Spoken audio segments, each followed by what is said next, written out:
So could I just invite up first Mr. Yipping, who's representing the European section.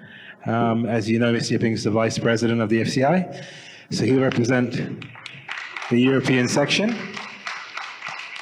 Could I also invite up Dinky Santos, who will represent the Asia, Africa, and Oceania section.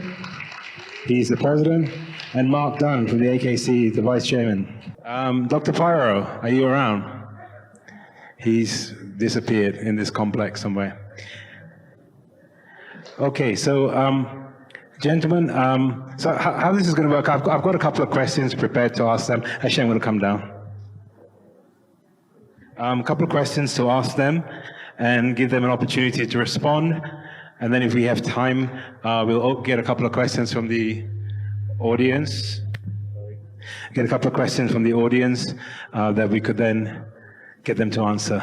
So the first question that we have for the panel is, could you share briefly some of the welfare issues or health and welfare issues that you're facing in your respective sections, or in the case of Mark, country? And could you share with us then what these challenges are? Okay. I actually handle Asia, Oceania, and Africa, which is a very complex section because we have very diverse countries. We have some countries that are first world, which is Oceania and Japan.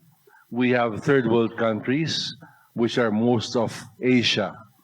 And we have Africa, which is more of a primeval country.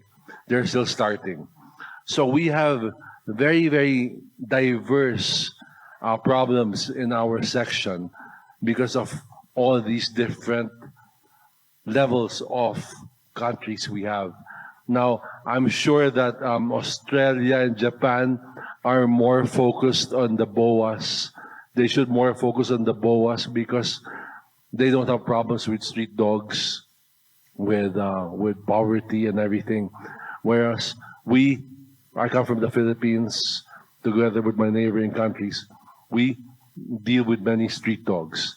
And I think before we deal with BOAs, we should deal with the street dogs and try to find a way to lessen the street dogs in our countries because they keep getting more and more. One day, if today we have 10, tomorrow we have 20. In 1 year, we have 100. So it just keeps getting more and more. So this is a very, very important for us to do. The street dogs, we have to do something about the street dogs. And then in Africa, it's the same thing. They have the street dogs and they also eat the dogs. So there, we still have to educate them more. We only have a few members in Africa and slowly they're starting to get better and better. South Africa is a very, it's a first world country. They're doing very well. But the other countries are still starting up and they still breed a few dogs. Most of the dogs are imported, but most of the people there are still very primeval. So we still have to educate them some more. I think there is not one country the same in Europe, and every country has this different kind of problem. The countries in Europe is also the place where I think if something happens in welfare or health, it starts like it's always starting in Europe, in some other countries. And you did hear already these days, to the different kind of speeches that we have a lot of problems. The brachycephalic, where it did start in Europe. But not only that, it's so many times about Austria, it was spoken that the naked dogs are not anymore allowed, but not only naked dogs is not allowed, there are also more things what is not allowed to come there. How you can solve this? I self think also the media is playing a big role in that. Because there's nowhere, and I looked a little bit to my own country, there's almost nowhere where the media can say and do so much and so much influence as in the Netherlands. So we are always struggling with what is going on.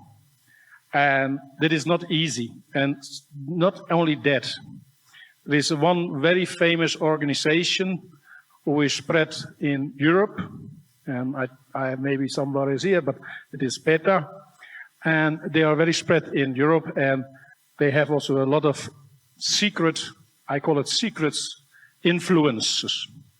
And there we have to deal with, and it is not always easy, because they have connection to the politics, they have connection to the media, and that is not so nice to say, but it is almost not to manage, almost not to arrange.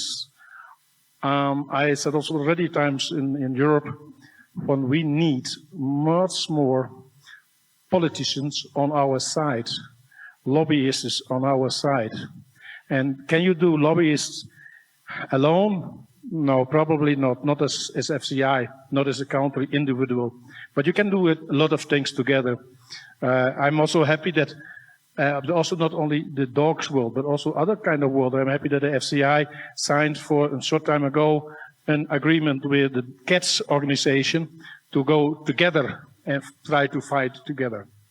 And this, I think, we can do with a lot of what I told in my speech already, is that we can do it with the veterinary, we can do it with the different kind of kennel clubs, we can do it with everybody to come together, and not only this, but also nutrition. Because I don't know where, I use now the name Royal Canin, who is written here in the front, but I'm sure that this kind of companies has a lot of politicians or lobbyists together. And I think we must find also a way to go there in this direction. So in the United States, I would say if we look back at the last 30 to 50 years, that the improvement in animal welfare is really extraordinary. And I'm a numbers guy, so I'll share some numbers here. And one of the first numbers is Americans will spend about $90 billion this year just to take care of their pets. So I know the humanization of pets is a challenge for us sometimes, but the benefits of that is when I was a kid, most dogs lived outside. And even in the United States, even in rural areas, even hunters, now have their living bedrooms. The other thing you'll find is, and again, we can look at this positive and negatively, but from a welfare point of view strictly, 85% of the dogs in the United States are spayed and neutered. And we talked a lot about strays last 2 days. Strays on average across the U.S. are fairly rare. In the large cities in the South and the Southwest and unserved communities, you'll find more strays. But even there, because there's so few stray dogs in the north, like Connecticut or Wisconsin, that a lot of those dogs will end up finding homes in other states. There's transportation to move dogs that can't be adopted in Houston or Tampa Bay to Connecticut or New York. Another really important number is the number of dogs that are ready for adoption. So in the U.S., according to HSUS and ASPCA, there are about 3.5 million dogs available for adoption. And sometimes we wonder, is that a good number? Is that an accurate number? So a study was commissioned by Mississippi State University, and they came up with about 3.2 million. So that sounds like a lot of dogs, I know, but in the 70s, over 20 million dogs were entering shelters every year. Stay real close, sorry guys. If you go to euthanasia rates, this year about 650,000 dogs will be euthanized by shelters. But that's down, again, from the 1973, the number was 15 million.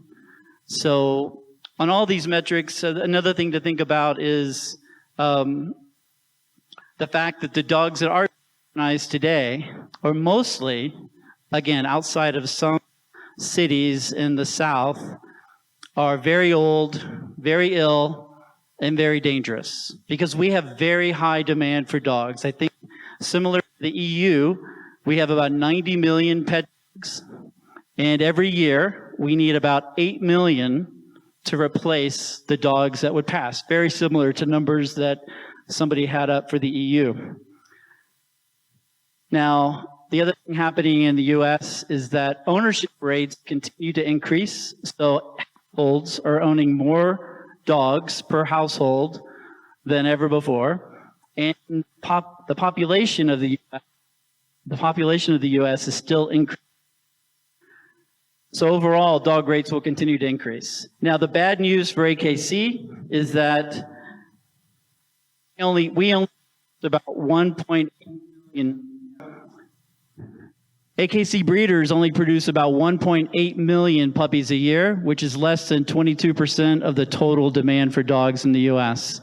Now, I guess the good part of that is over the last 10 years, that market share has increased dramatically. So AKC in 1993 to 2013, we decreased every year. And since 2013, we have grown every year.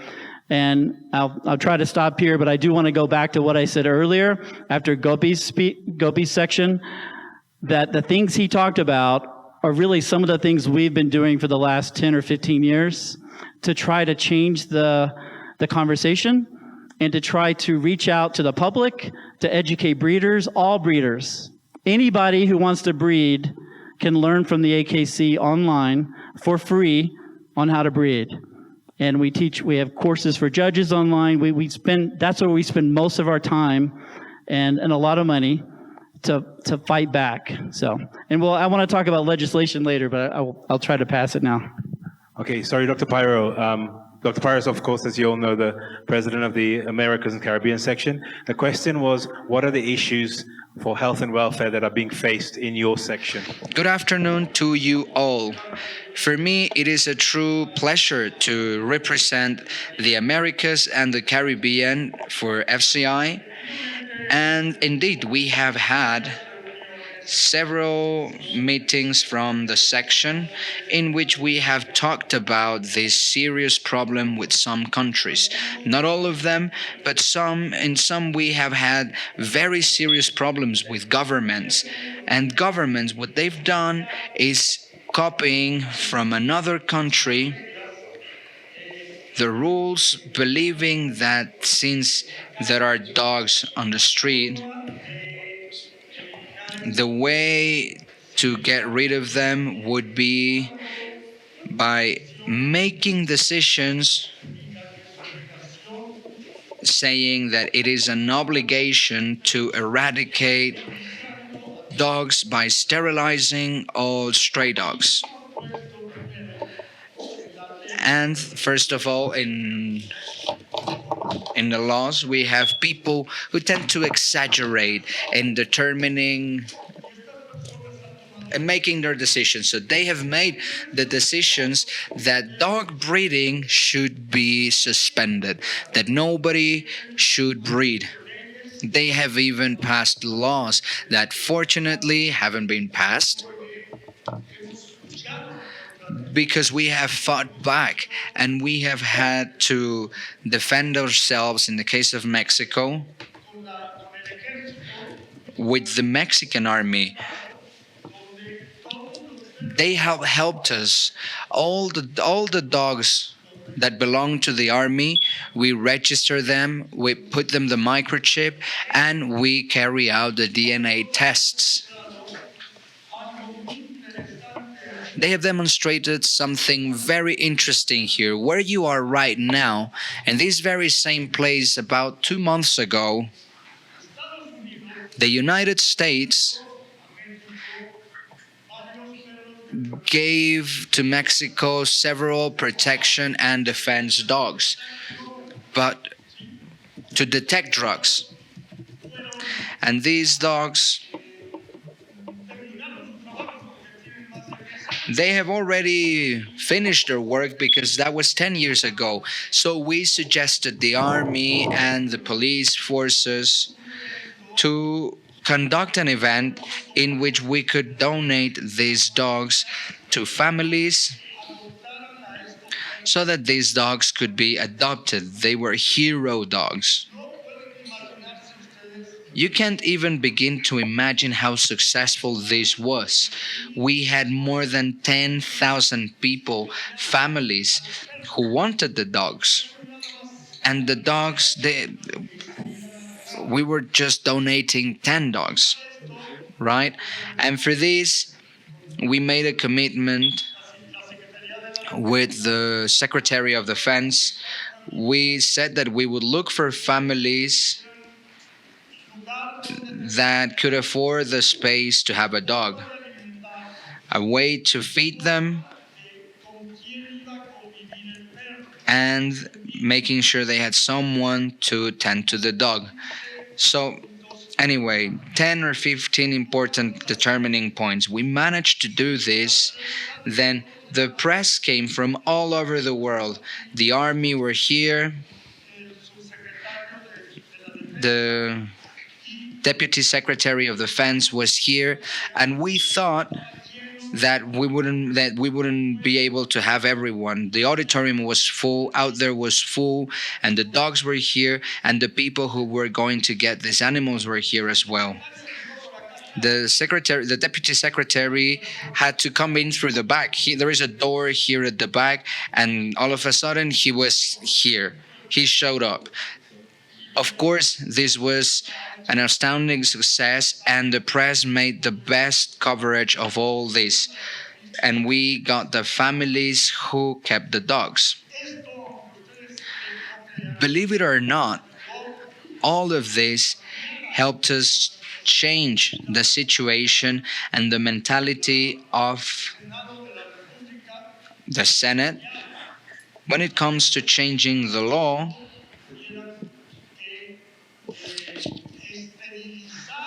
So that we wouldn't have to neuter all dogs, we proved that dogs are useful. And who is to look after them? If not us, then who will make sure that the dog has enough qualities to be a drug detecting dog? The dog that finds people in the rubble when there is an earthquake. And now I will say something, and perhaps you will be upset with it. But I said, I'm so glad we had the earthquake, because the dogs saved tons of people. And they demonstrated before all of Mexico how effective they are. And I said to these people at the Senate, do you see? Who do you think will promote and foster selective breeding of the dogs that help human beings in rescue missions, fighting drug cartel, drug dealing, and in everything that they do? And on top of that, we have assistant dogs for the differently able. People who were differently able were here. They came here, and it was really the best thing that could happen to us, having this and having that. There was a bitch you saw in the park. She's behind the picture that was just put up. And this is Frida that I am talking about. And I have the army here who will not let me lie. But Frida found and saved more than 30 people. People who were buried in the rubble. And then they saw that with this we just justified all of the rest of the functions, because not only are they good for detecting drugs or rescuing people, but all of the rest, human beings get benefits from dogs, and we have the obligation to preserve their health, their well-being, and the selective breeding. Because people say, and this is something that was put up here, they say, do not buy, adopt. I think somebody here put that here, and it says, don't buy, adopt. I mean, yes, but when you do that, and when you finish with these dogs, In Mexico, it is very common for the following thing to happen. Stray dogs have an owner. The thing is, the owner cannot afford having the dog, and then they open the door for the dog to just go out and find something to eat wherever the dog can. And a lot of people feed them, they give them food, and even feed companies do it as well.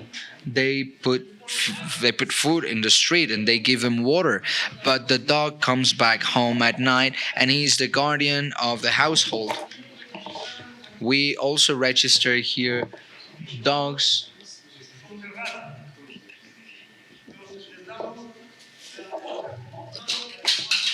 that don't have a breed, or we give them a certificate that is a certificate for the shows. We do agility tests and all sorts of tests with them. We help delegations nurture dogs that students will be benefited from, not by carrying out the surgery themselves because they don't know how yet, but what we call the shadow teacher. The shadow teacher is the one who has the students near them. They see how they operate, and we do between 10 to 15 dogs a day. 10 dogs, 5 cats. We do all of this, and this is what saved us from this problem. Today, you see, you have Frida here as an example.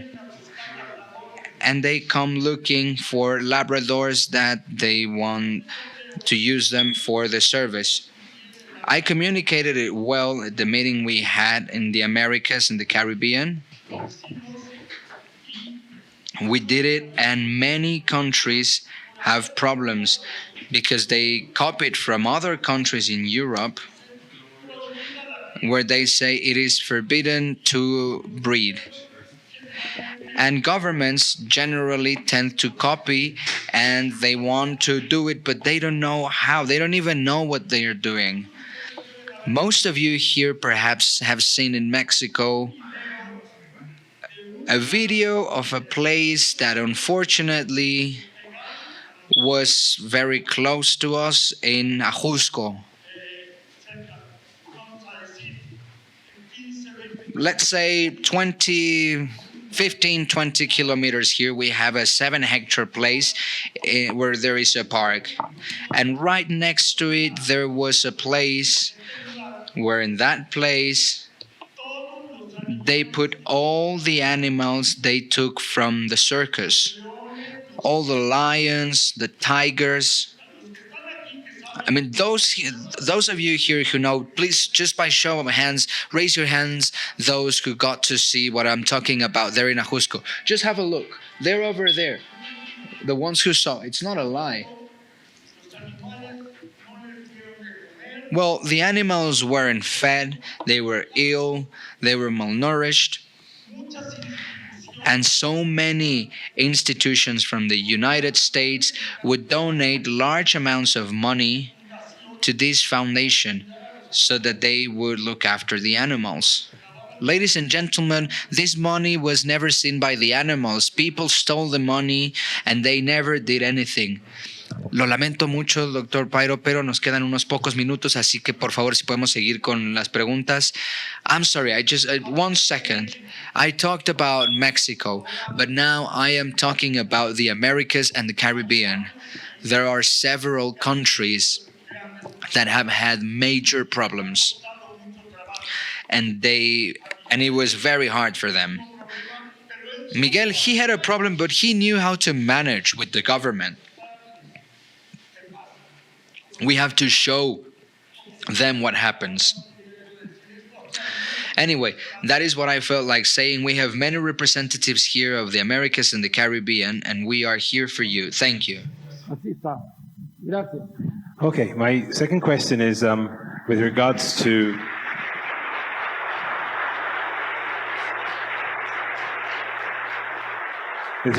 legislation, which is the other buzzword, obviously. So could you share with us some of the legislation involvement or efforts that are being made in your section, or how you could get involved in legislation or lead it from a section level? As I said, from a section level, we have very diverse countries. We have the rich, the poor, and the very poor. And the rich, I mean, Australia, New Zealand, and Japan don't need much help because, of course, BOAs will help them a lot. If they start following the BOA system, they start using it, it'll be good. But for us, poorer countries, we really need to help with desexing the dogs, the strays, because the only way to eliminate or to stop the growth of all these stray dogs is by desexing them. Because these dogs, as Dr. Pailo said, these dogs have owners, but they go out for food at night and people feed them. Then they go in season and they get mated. They come home and they give birth. Then they have 5 more dogs, and it's the same thing again. So it's a vicious cycle. So I think desexing the dogs or trying to control the strays will be a big impact in our countries, including Africa. In Europe, we have very rich countries, not so rich countries, and totally no rich countries. That means that the countries who are good in the money, let's say it on this way, they can do very much, and they do it. They do searching. They hire high educated veterinarians, scientifics to solve problems in their kennel clubs, to solve the problems in their country. And there are also countries, and I do the same opposite side, who have not even €10 to spend for this kind of things. This is where we should find each other, because this is what we can do for each other. Because if we want, I hear a lot of times, the FCI is like one family. I love this, but let's see that we are a family. Because if my brother is in the problems, I will help him. I will not happy with him, but I will help him. And I think this is also the will of a lot of countries in Europe. They have the power, they have the possibilities, and they like to share. They have no problems to share. They don't say, we want to keep it only for ourselves. They want to share. Only we have it not yet on this way. Because in Europe, we're talking a lot of the Western, the Southern, and the Eastern countries. And I love them all. But there is a big difference, because these Western countries, there is the money. There is also always starting the problems. This is also true. There's always starting the problem starting. But they try to find the way to avoid these problems with a lot of information. The Hekkamer did talk about the RSE. The Netherlands did take it over. They saw it and they said, hey, this is a good way. And we contact them and said how you do it and how we can use it. And we use it in the same way. And so is the possibility there. If you go to a country and if you ask to the country, then we can do it. So in the case of Europe, I say it is excellent arranged in a lot of countries, but we could share our knowledge with a lot of countries who have not the power for this to do. Okay, earlier I went through some objective measures of welfare and compared to the 1970s. But I want to go from there. From that whole talk, you might think, well, they're doing really well. AKC's got it easy, right? These numbers are really good. Very few strays, much fewer number of dogs going into shelters, and a huge decline in euthanasia. But the truth is, that's wrong, right? We don't have it easy, and we are not done for 2 reasons. I mean, one is we, the dog people, are not going to be satisfied with where we are on improving health and welfare. But another fact that I am certain of is that the animal rights people will never be satisfied with whatever level of improvement we make, because their goal is to not have pet dogs. So we have to remember that. So no matter how hard you work, this is the depressing part, how hard you work to make things better, you have to always keep working. You have to fight every day. And I know the question's about legislation, but so specifically about legislation, unfortunately, we have politicians and pet owners who are all too easily persuaded by trying to feel compassionate on an issue and start to approve a law that would actually be bad for dogs, bad for dog ownership, or bad for breeders. And every day we have to fight that fight. And we fight it in the United States across thousands, tens of thousands of cities, towns, counties, states, not just one level of government. We have to fight this everywhere. This year alone, so far this year, we've already opposed more than 2,000 bills or laws that would either things like mandatory spay-neuter, limit laws, anti-breeder bills, bills against certain breeds, breed-specific legislation, and that fight goes on every day. And I just want to remind everybody something. I know I said it earlier, but the truth is that fight isn't all you have to do, right? We can't win by just fighting animal rights, and we can't win by expecting the government to get rid of all the unscrupulous, unlicensed, uneducated breeders.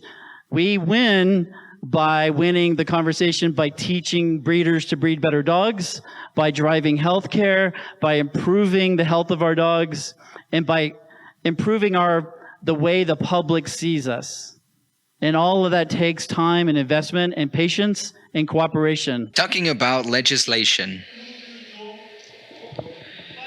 here we have had several times attempts of legislation, and some laws have been passed, because you know that in Mexico our history has used animals for several things that most likely would be even against their welfare. For example, donkeys, load donkeys, carrying donkeys.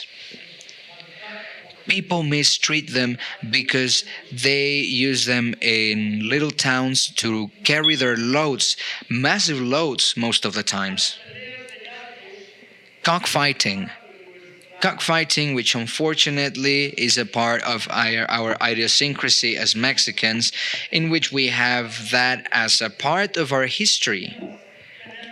Attending cockfighting, and you have famous singers performing there. Or bullfighting.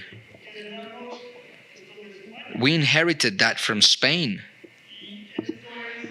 And this is very, very hard to eradicate, because they would have to sacrifice the bull and people will complain and whatnot. So we haven't been able to have a law, a proper law, and then in the government they realized they would invite extremists of animals, so they were seeking to exterminate and end dogs and cats and other animals just because they say they suffer.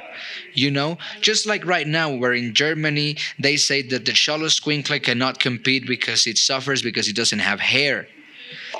The Xoloscuincle in this land has been around before even the Spaniards, and the Spaniards just turned 500 years old. The dog is the logo of our federation. But what good has it been? Why isn't there a law? Why haven't we had a law? Because of the huge amount of problems with regulations. And just see here, I think Dinky was speaking about the people of her country, but in Mexico we're 130 million Mexicans, and there are 50 million people living in poverty. Slightly lower than half, but 50 million poor people. And let me tell you something, when they tried to pass the law against dog breeds, because they went against the breeds, they said that stray dogs would be the ones that needed to be saved. But guess what? When people were prohibited, there was a demonstration from the national monument Ángel de la Independencia to the Zócalo Square Plaza. Millions of people with their dogs went out and said, if you want to take our dogs away from us, first you will have to kill us, because the dog is my companion. The dog helps my unable children. They help the elderly who do not have anyone to talk to, and the dog is their sole companion. Well, you wouldn't even begin to imagine the trouble that it was. They had to drop it for the sake of peace. They haven't been able to manage. And right now, they are inviting me at the Senate. We were invited at the Senate, the Canine Federation and the veterinarian organizations, to help them figure it out in a sensible way for the welfare of animals. Mexicans love dogs. That is the reason why we have so many. And someone who cannot afford one, you might say, well, but this person has 5 or 10 dogs. So it is even harder to educate them. My proposal was, ladies and gents, in order to pass a law, we have to educate people. The problem is not the dog, but the owners of the dogs are the problem, or the tutors, like we call them now, the tutor of the dog. If the mister here doesn't have the money to feed the dog, and he opens the door for the dog to go eat the leftovers of restaurants or houses or just the trash and all that, first of all, we have to educate, and then once they are educated, we might be able to do something about the welfare and health of our beloved dogs. But like I said, we have to fight. Every day we're fighting. And we have to fight like they do at 4 Paws. It is a struggle, an ongoing struggle for life. But this is for everything. This is not just for this. This is fighting for everything we want to do. Thank you.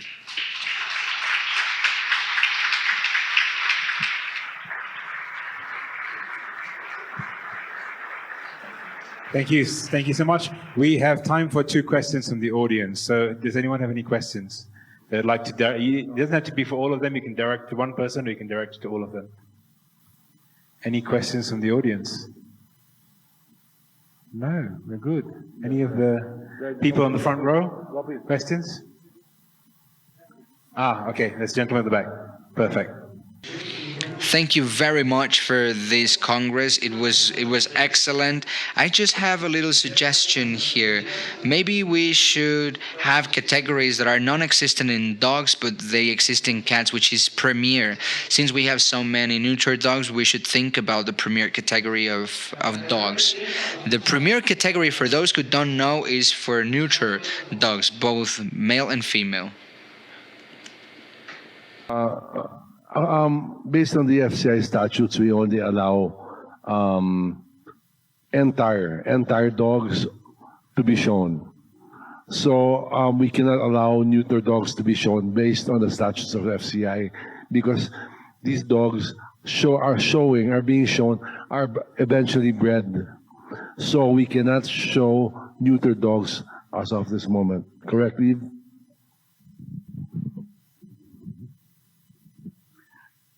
At AKC, neuter dogs can participate in almost all of our sports except confirmation and of some performance events.